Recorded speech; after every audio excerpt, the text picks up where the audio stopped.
La turista belga configlia al seguito che fotografa il palazzo di Piazza San Vito, ma ci dice che non sa bene cosa rappresenti. Poi c'è questo americano perplesso, si è perso cercando l'ufficio turistico. Do you think there are good information from Treviso to Treviso for the tourists, I mean?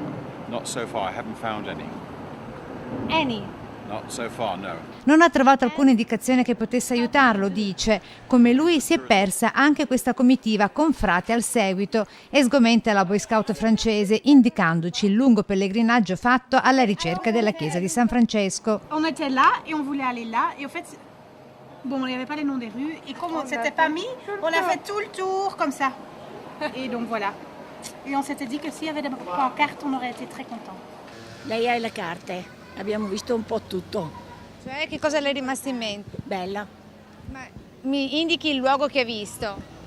Pazzesco, da Piazza dei Signori c'è anche chi si è smarrito in cerca della Galleria Romana per la famosa Fontana delle Tette. Diciamo che abbiamo trovato la gente molto disponibile, abbiamo chiesto, ci siamo affidati molto a chiedere alle persone. È dispiaciuta questa famiglia di olandesi perché dopo aver trovato il Duomo in totale autonomia non sa più cos'altro vedere. Peccato manchino le indicazioni, ci dice. The location of the dome, but now it's difficult to find the other beautiful places.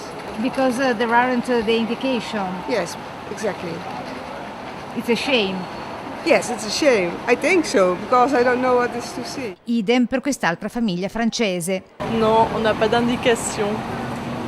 C'est un dommage. Oui, oui, vraiment. Ci vorrebbero maggiori informazioni, anche attraverso magari il sito del comune o per esempio nei punti strategici come in stazione, mettere delle indicazioni o addirittura un ufficio vicino alla stazione all'interno della stazione. Con tanto di cartina. Assolutamente, fondamentale.